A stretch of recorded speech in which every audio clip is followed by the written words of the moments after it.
La Segunda Guerra Mundial en color. La tormenta que se cierne. 1 de septiembre de 1939. Las tropas alemanas se internan en Polonia dispuestas a conseguir una rápida e incontestable victoria.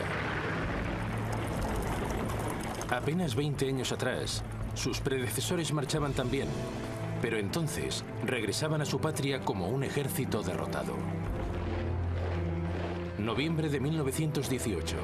4 años después del inicio de la Primera Guerra Mundial, el emperador de Alemania, el Kaiser Guillermo II, se ve forzado a abdicar. Sus ejércitos han sido destrozados tras una implacable ofensiva realizada por las tropas británicas, francesas y americanas.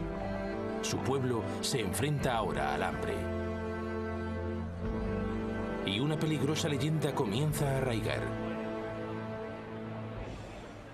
Los generales y las tropas se quejan de no haber sido derrotados en el campo de batalla, sino traicionados por sus propios políticos cobardes. En cualquier caso, a las 11 de la mañana del 11 de noviembre de 1918, la 11ª hora del 11º día del 11º mes, la Primera Guerra Mundial toca a su fin.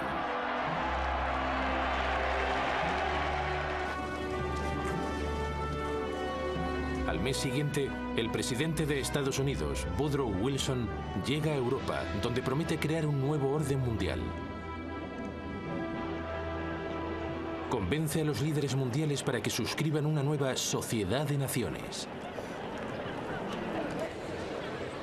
En el Tratado de Versalles, acuerdan que en adelante los conflictos entre países no se resolverán en el campo de batalla, sino mediante discusión en el seno de la Sociedad de Naciones. Los pueblos de Europa son liberados. El Imperio Austrohúngaro, aliado de Alemania, es desmembrado. Se crean además nuevas naciones: Austria, Polonia, Hungría, Checoslovaquia, Yugoslavia, Letonia, Lituania y Estonia. El territorio de Alemania queda notablemente reducido. Pero este proceso es una bomba de relojería. No todos festejan el nacimiento de países como Checoslovaquia. Algunos de estos nuevos estados albergan importantes minorías alemanas. En el futuro, el anhelo de reunir todas las poblaciones alemanas se irá adueñando de Europa. El pueblo alemán, destrozado por la guerra, sufre aún una humillación final. Es obligado a pagar 6.600 millones de libras a Francia y Alemania en concepto de reparaciones. Una suma desorbitada que difícilmente podrán afrontar. Y cuando Wilson regresa a América, su nuevo orden mundial se desmorona de inmediato. El Congreso de Estados Unidos decide que no se puede arriesgar a involucrarse en una nueva guerra en Europa. Rehúsa adherirse a la Sociedad de Naciones y Estados Unidos se recluye en el aislacionismo. Ahora Alemania es una nación muy distinta. Continúa siendo el país más grande de Europa, pero su monarquía militarista se ha ido a pique. Se ha convertido en una democracia. Pero su gobierno, la denominada República de Weimar, pronto se ve sacudido por una serie de episodios convulsos. Se prodigan los enfrentamientos callejeros entre nacionalistas de extrema derecha y comunistas que intentan poner en marcha una revolución. Más adelante, en 1923, el país se ve asfixiado por una hiperinflación cuyo porcentaje aumenta en varios centenares en un solo mes. Los ahorros del pueblo llano se esfuman. Se crea así el terreno abonado para una nueva modalidad de agitadores políticos de extrema derecha. Entre ellos, Adolf Hitler. Hitler nació en Austria. Luchó valerosamente como soldado en la Primera Guerra Mundial y fue condecorado con la Cruz de Hierro. De regreso a Alemania, se establece en Múnich y su encendida oratoria enseguida le permite hacerse con el control del pequeño Partido Nacional Socialista o Partido Nazi.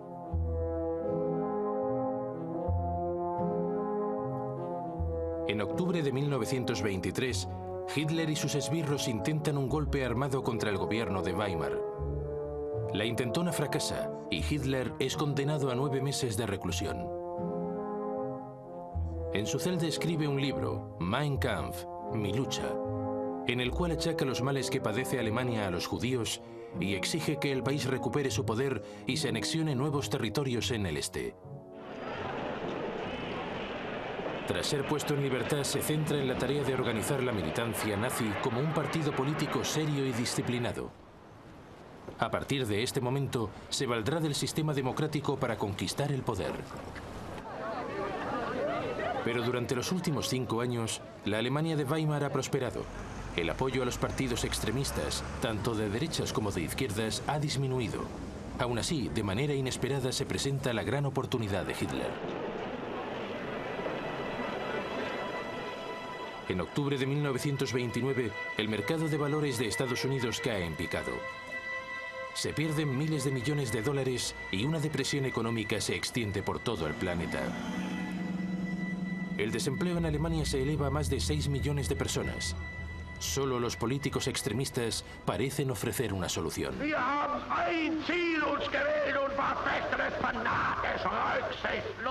Políticos como Hitler. En 1931, su partido nazi es ya un verdadero movimiento de masas. Posee su propia legión de matones de camisa parda, las SA o secciones de asalto, que suman casi 3 millones de miembros. En las elecciones de 1932, los nazis se convierten en el partido con mayor representación en el Parlamento alemán, el Reichstag. Pero Hitler rechaza cualquier coalición y el Parlamento queda paralizado. Para superar el punto muerto, el presidente Hindenburg lo nombra canciller en enero de 1933. El gobierno del país ya está en manos de Hitler. Un mes después, el Reichstag es incendiado. Hitler acusa a los comunistas y reclama poderes extraordinarios, que en adelante utilizará para prohibir otros partidos políticos. En agosto de 1934 muere el presidente Hindenburg. Hitler se autodeclara presidente. Ya es el líder absoluto de Alemania, el Führer.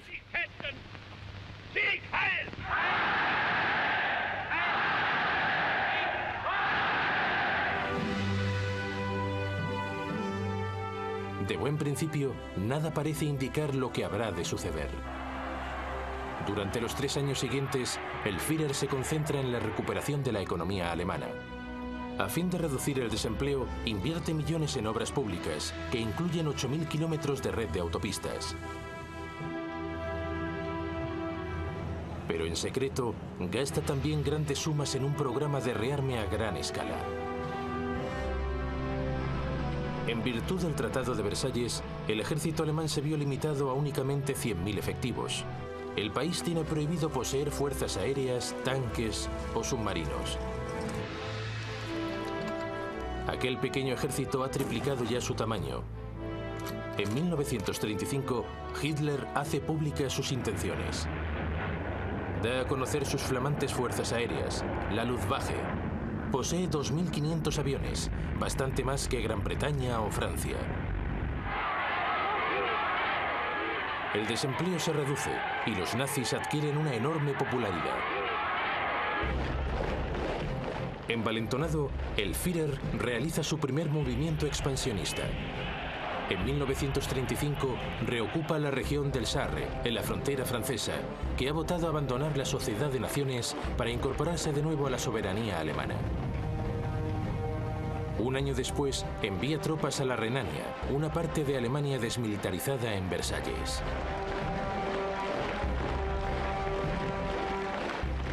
Por el momento, muchos consideran que Hitler se limita a reclamar lo que pertenece legítimamente a Alemania. Ni Gran Bretaña ni Francia expresan objeción alguna.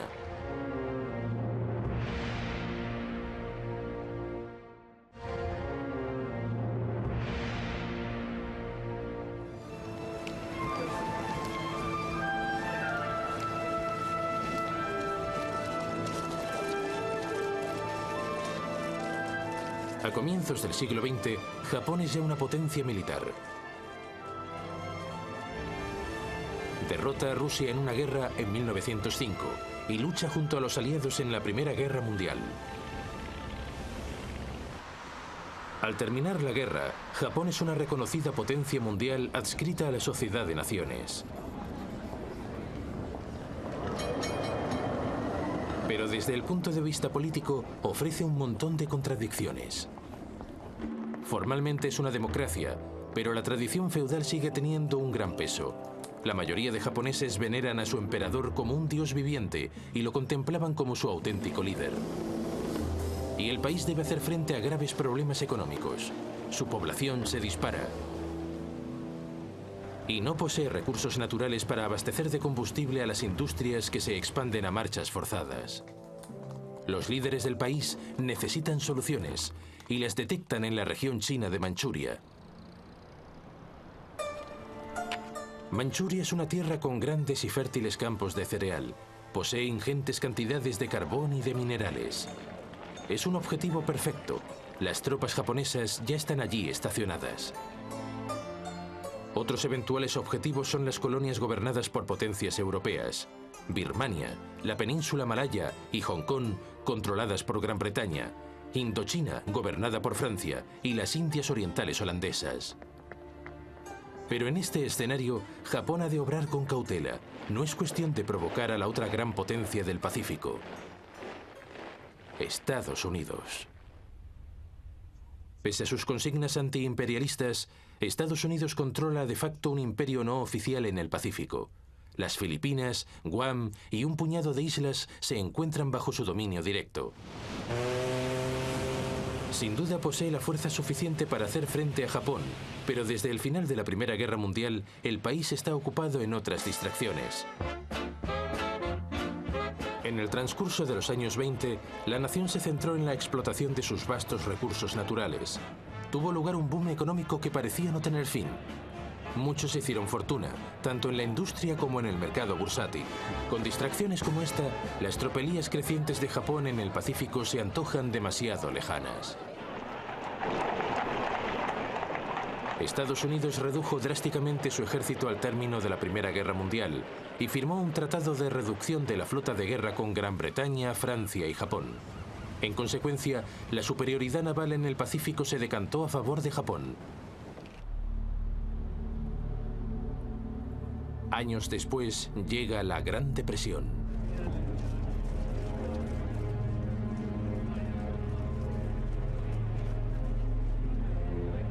Cuando el desastre económico se generaliza, la cuarta parte de la población pierde su empleo. Decenas de miles de personas se quedan sin hogar y deben alojarse en barracas. Si antes América estaba distraída por la diversión, ahora lo está por el dolor. Para Japón es el momento de mover ficha.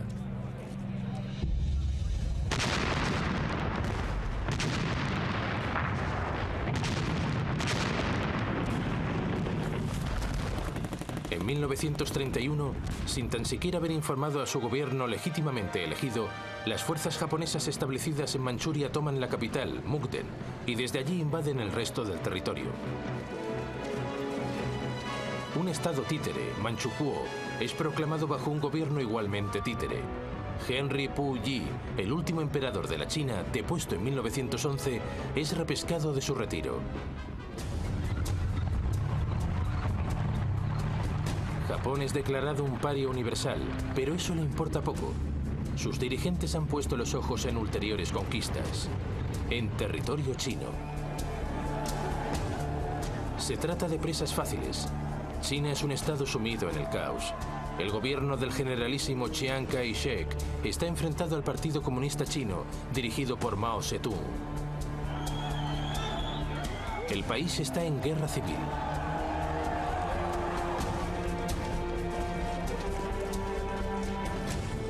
En 1936, como preludio de la invasión, los japoneses firman un pacto con Hitler. El objetivo es protegerse de cualquier ataque de la Rusia soviética cuando actúen en territorio chino. Más adelante, en julio de 1937, los japoneses provocan un incidente con las tropas chinas e invaden el país.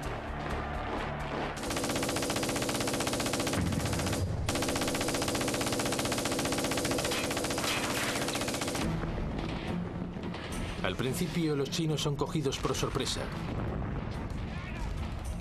Pero enseguida oponen una feroz resistencia. Los comunistas luchan incluso junto al Kuomintang en un frente unido.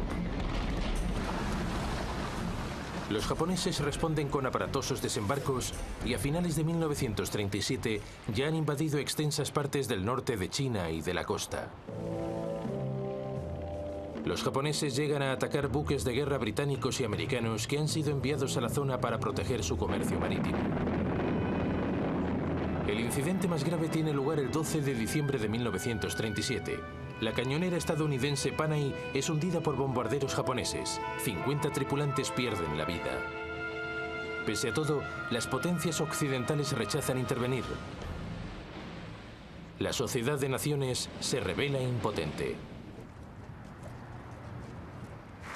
En Estados Unidos, el presidente Roosevelt plantea imponer un bloqueo naval a Japón. It has become clear that acts and policies of nations in other parts of the world have far-reaching effects on us.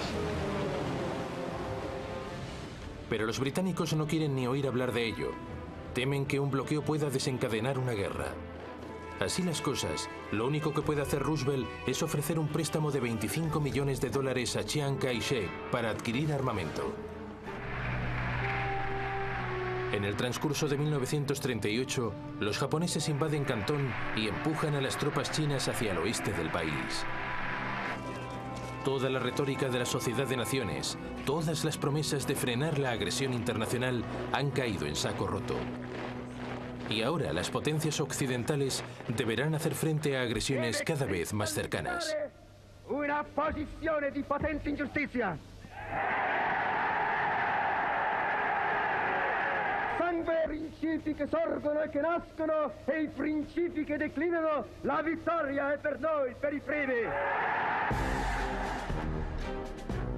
Hoy resulta fácil reírse de Benito Mussolini, el dictador fascista de Italia. Toda esa gesticulación se nos antoja ahora más bien ridícula. Pero no era así en 1922. Por aquel entonces, Italia se encuentra al borde de la anarquía. El país se ve azotado por huelgas y expropiaciones de tierras. Como en el caso de Alemania, el gobierno democrático se revela impotente para combatir el malestar social. Así las cosas, Benito Mussolini, periodista y veterano de guerra, decide tomar cartas en el asunto y organiza un partido nacionalista de extrema derecha, los fascistas. Con el país paralizado por la huelga general de 1922, Mussolini ordena a sus seguidores marchar sobre Roma. Ante el temor de una guerra civil, el rey de Italia, Víctor Manuel III, le encarga formar gobierno. Si realizzassero le premesse necessarie e sufficienti per una collaborazione delle quattro grandi potenze occidentali, l'Europa... De inmediato Mussolini aplasta cualquier oposición política y asume poderes dictatoriales. ...che ci attanaglia deve cristallizzare una posizione di potente ingiustizia. En 1928 su posición parece segura. El Parlamento es designado más que elegido y todo el poder se concentra en manos del Gran Consejo Fascista.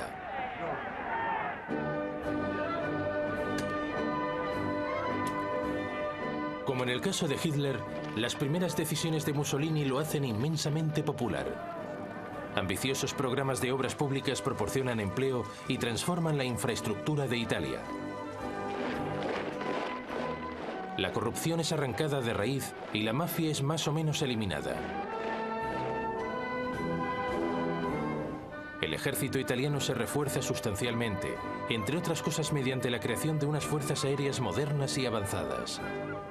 La armada de Mussolini en el Mediterráneo es más potente que las flotas británica y francesa juntas.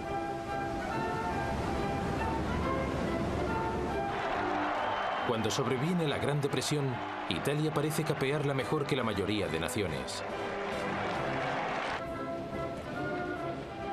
Mussolini se convierte en un referente universal.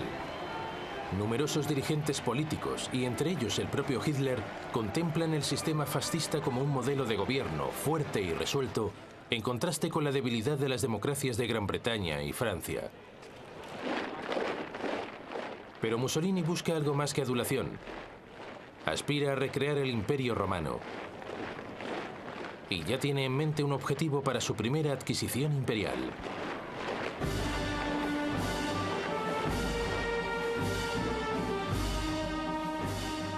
Ese objetivo es Abisinia, la actual Etiopía. Italia posee ya colonias en sus fronteras, en Eritrea y en la Somalia italiana. En diciembre de 1934, el ejército italiano provoca un enfrentamiento con las tropas abisinias junto a un oasis de la región de Ogaden, en el interior del territorio abisinio. Mussolini responde enviando refuerzos a Eritrea y a la Somalia italiana, y exigiendo que Abisinia pague indemnizaciones. El emperador de Abisinia, Haile Selassie, apela personalmente a la Sociedad de Naciones. Acude a ella para que sea coherente con sus ideales. Se trata de un pequeño país amenazado por otro miembro de la Sociedad de Naciones. Es la prueba de fuego. Pero la Sociedad de Naciones no reacciona.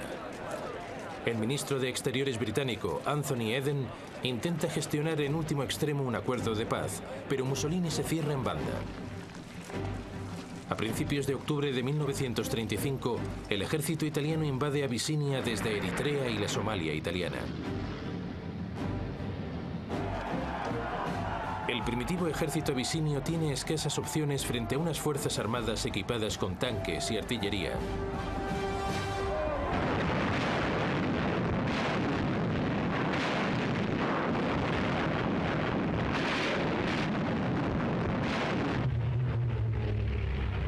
La aviación italiana domina por completo el espacio aéreo y hostiga sin descanso a los abisinios. En ocasiones arroja bombas de gas, pese a que su uso está considerado un crimen contra la humanidad por el Tratado de Versalles. 6 meses después, Abisinia está ocupada por completo. El emperador Haile Selassie se ve obligado a exiliarse.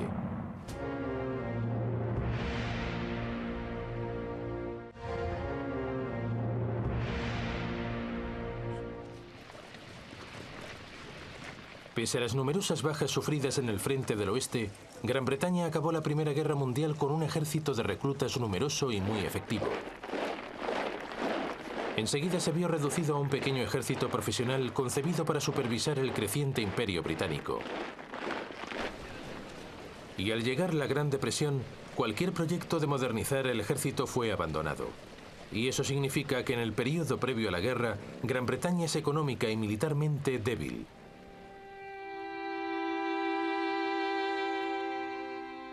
Las bajas francesas durante la Primera Guerra Mundial fueron aún mayores que las británicas. Siempre recelosa de los alemanes, Francia mantuvo un nutrido ejército de reclutas, pero el índice de natalidad disminuyó en el transcurso de los años 20. Estaba claro que tendría lugar un déficit de recursos humanos entre mediados y finales de los años 30.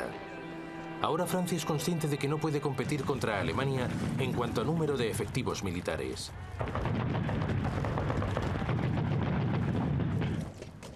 La solución consiste en adoptar una mentalidad plenamente defensiva.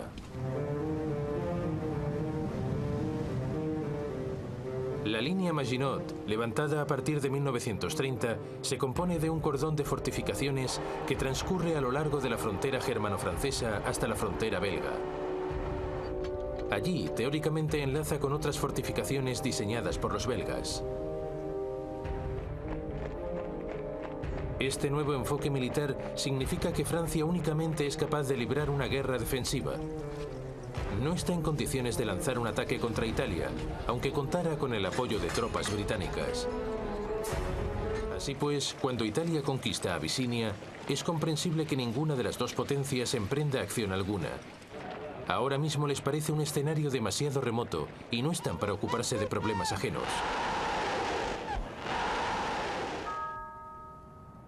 Por el momento ya tienen suficiente con enfrentarse a los traumas de la Gran Depresión. La presión resultaría excesiva y, sobre todo, ambos países se enfrentan ahora a una amenaza militar mucho más cercana. Una Alemania renaciente y rearmada.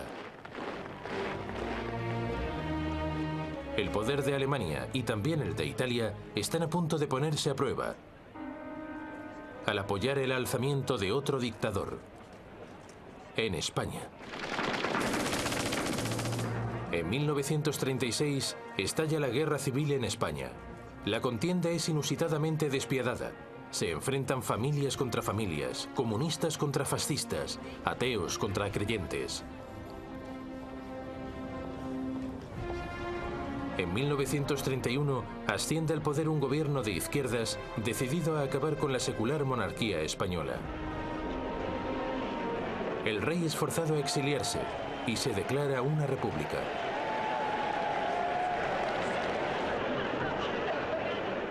En febrero de 1936, los partidos de izquierda se alían en un frente popular para enfrentarse a las fuerzas derechistas en unas elecciones generales. El Frente Popular vence por un escaso margen. Pese a que su programa de reformas es más bien modesto, una oleada de huelgas y expropiaciones inducen a la derecha a temer que un golpe de Estado comunista es inevitable.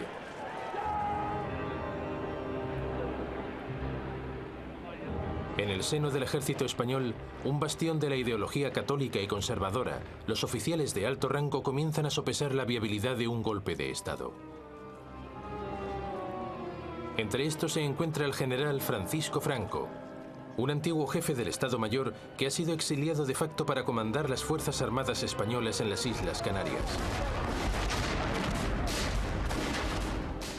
El 17 de julio de 1936, las unidades del ejército que combaten contra las guerrillas en la colonia española de Marruecos se amotinan.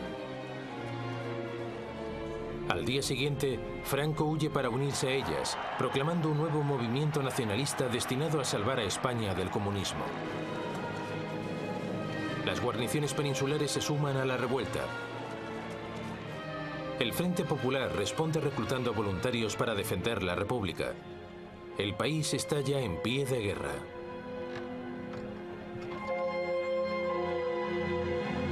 Franco topa con un problema inicial. Él y su ejército se encuentran en el norte de África y han de cruzar el estrecho de Gibraltar para regresar a España. Por eso recurre a una persona que tal vez podría ayudarlo: Adolf Hitler.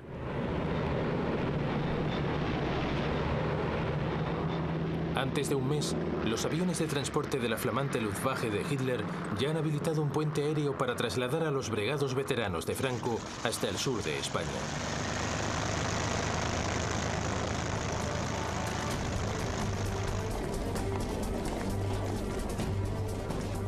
Pero en esta fase del conflicto, la República aún parece poseer ventaja. Los alzamientos militares a favor de Franco en Madrid y Barcelona han sido rápidamente aplastados, dejando la mayor parte del este del país bajo el control del gobierno republicano. Los nacionalistas de Franco, localizados mayoritariamente en el noroeste y en parte del sur de España.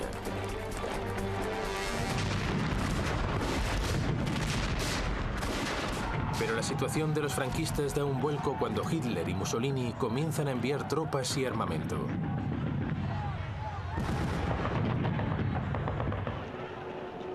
El dictador alemán aprovecha la oportunidad para poner a prueba sus nuevos pertrechos y sus dilatadas fuerzas armadas. Son enviados los primeros Panzer con cerca de 12.000 soldados. Y la Luftwaffe despliega su Legión Cóndor con sus ultramodernos bombarderos y aviones de combate.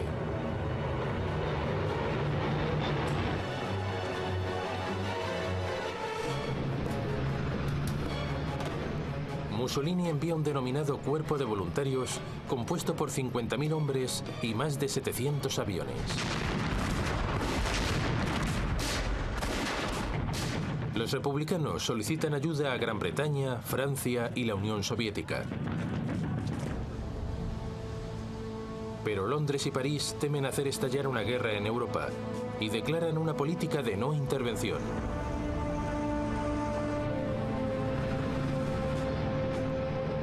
De manera harto cínica, Alemania e Italia suscriben la declaración, pero cuando se hace evidente que no dejan de enviar armas a las tropas franquistas, Joseph Stalin, el líder soviético, anuncia su disposición a ayudar a la República.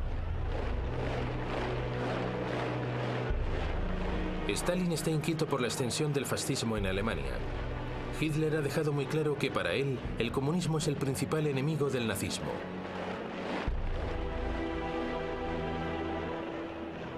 Stalin contempla el conflicto español como una manera de mantener a Alemania e Italia ocupadas mientras se fortalece el poderío militar de la Unión Soviética. Cerca de 700 asesores militares son enviados a España con tanques y aviones de combate. No es poca cosa, pero no se puede comparar a la ayuda recibida por Franco. En realidad, la principal ayuda exterior a la República no procede de ningún Estado, sino de voluntarios, las Brigadas Internacionales.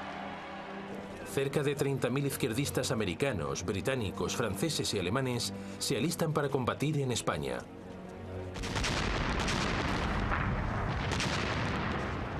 Gracias al nuevo soporte fascista, los nacionalistas consiguen abrir dos frentes. Uno avanza hacia Barcelona desde el norte. El otro, dirigido por Franco, se abre camino hacia Madrid desde el sur. A finales de 1936, Madrid está acosada por tres flancos y prácticamente sitiado. Los combates son intensos y a menudo se ven acompañados por terribles atrocidades contra la población civil. Los republicanos persiguen y asesinan a sacerdotes católicos. Los nacionalistas matan sin piedad a cualquiera que sea acusado de comunista. Las fuerzas aéreas de Alemania e Italia se despachan sin ningún miramiento contra objetivos civiles. Madrid es sistemáticamente bombardeada, pero el episodio más grave se produce en abril de 1937, cuando la ciudad vasca de Guernica es prácticamente arrasada. 6.000 civiles pierden la vida. La zona controlada por la República se reduce a marchas forzadas. Sus tropas luchan valerosamente, pero combatientes aficionados poco entrenados y mal equipados no pueden compararse a los soldados profesionales dirigidos por Franco, ni al sofisticado armamento aportado por Alemania e Italia.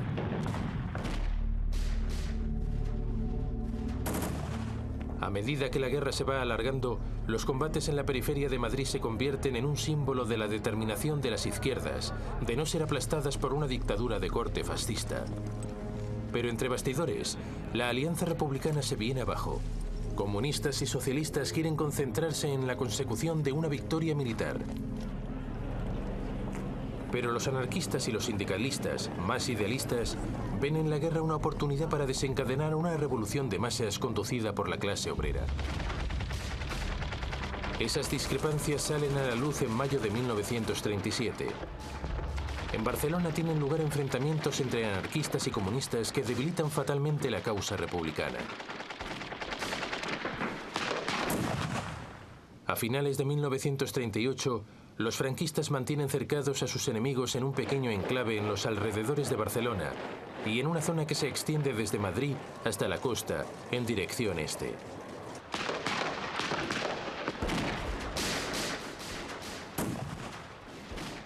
Madrid continúa resistiendo, pero las brigadas internacionales ya se han retirado.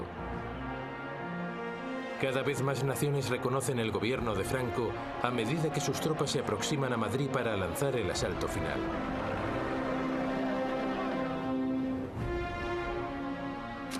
A finales de marzo de 1939, los defensores de Madrid están extenuados después de casi 3 años de combates. La capital, finalmente, se acaba rindiendo.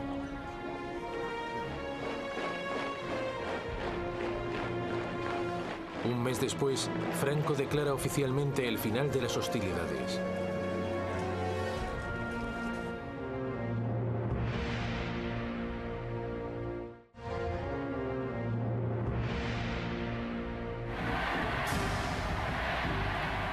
Desde el momento en que es nombrado canciller de Alemania, el 30 de enero de 1933, Hitler comienza a poner en práctica sus ambiciones a largo plazo.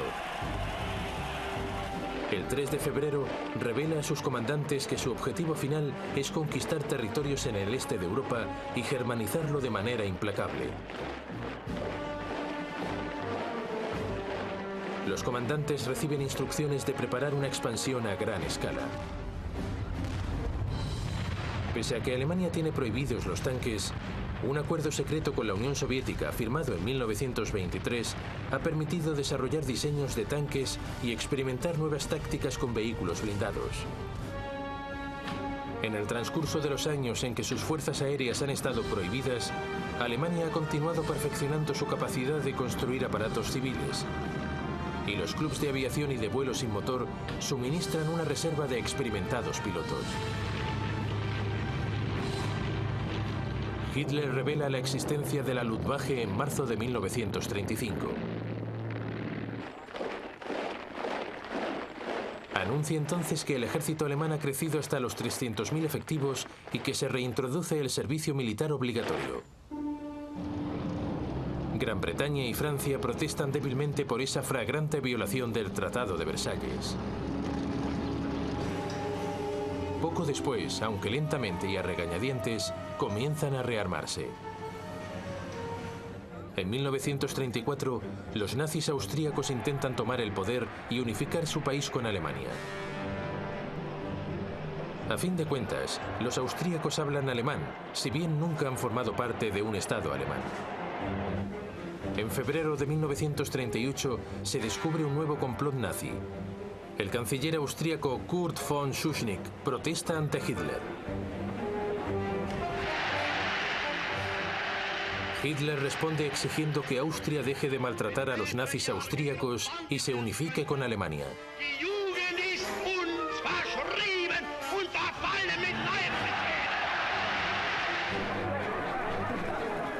De inmediato, Schuschnigg convoca un referéndum para que los austríacos voten si quieren o no seguir siendo independientes.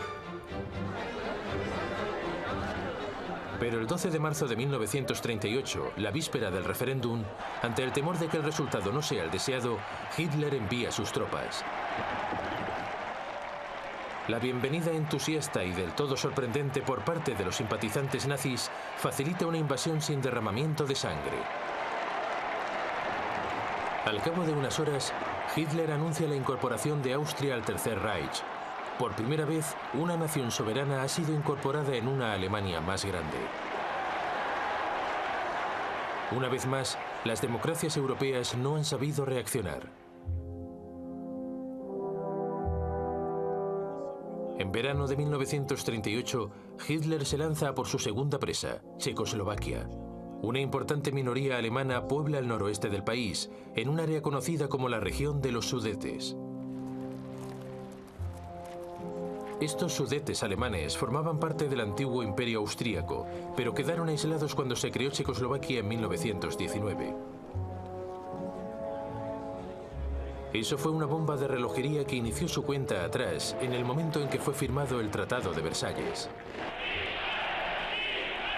Hitler exhorta a los Sudetes alemanes a exigir autonomía y amenaza al gobierno checo con usar la fuerza si se niega a concederla.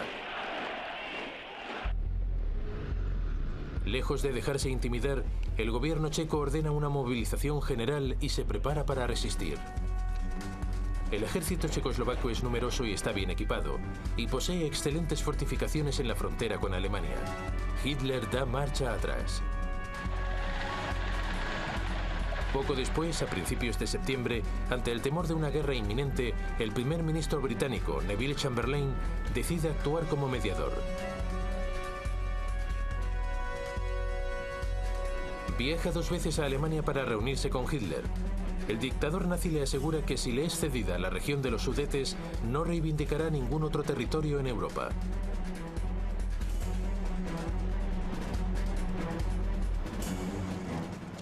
El 29 de septiembre de 1938, en Múnich, con Mussolini actuando como mediador, Francia y Gran Bretaña firman un acuerdo en virtud del cual se entrega la región de los Sudetes a Alemania a cambio de una declaración formal por parte de Hitler de no plantear nuevas exigencias territoriales. Chamberlain regresa a Gran Bretaña ondeando el papel que, según él, garantiza la paz.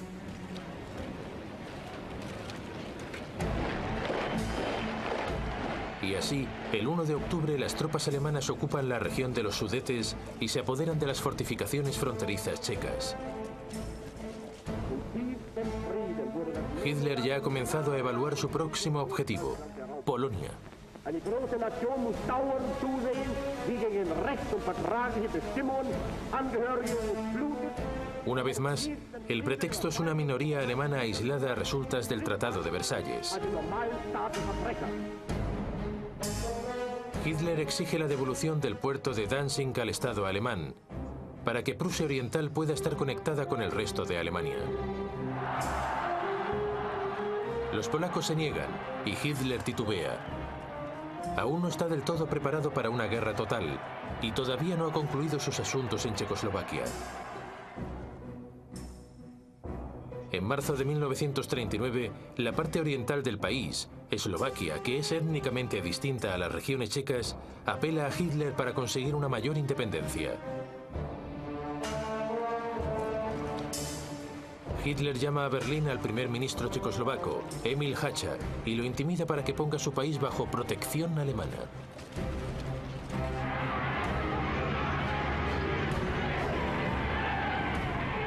Las tropas alemanas marchan en el resto de Checoslovaquia sin encontrar oposición. La mayor parte del país es anexionada al Reich. Eslovaquia es declarada un protectorado. Por primera vez, Hitler ha ocupado territorios no germanófonos, pero de nuevo las protestas de Gran Bretaña y Francia no pasan de discretas. A finales de marzo, Hitler reitera su exigencia de que Polonia renuncie a Danzig. Esta vez Francia y Gran Bretaña anuncian inequívocamente que declararán la guerra si Polonia es atacada. Pero de momento, a Hitler le importa poco si lo harán o no. Está convencido de que serían rivales débiles e indecisos.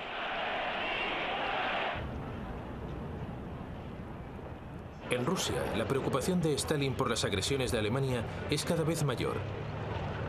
En abril propone una alianza con Gran Bretaña y Francia. Pero las negociaciones apenas consiguen avanzar y por fin Stalin tira la toalla y decide que existe otra solución para neutralizar la amenaza alemana. El 23 de agosto, la Unión Soviética y el Tercer Reich, considerados el uno al otro enemigos acérrimos, anuncian un pacto de no agresión.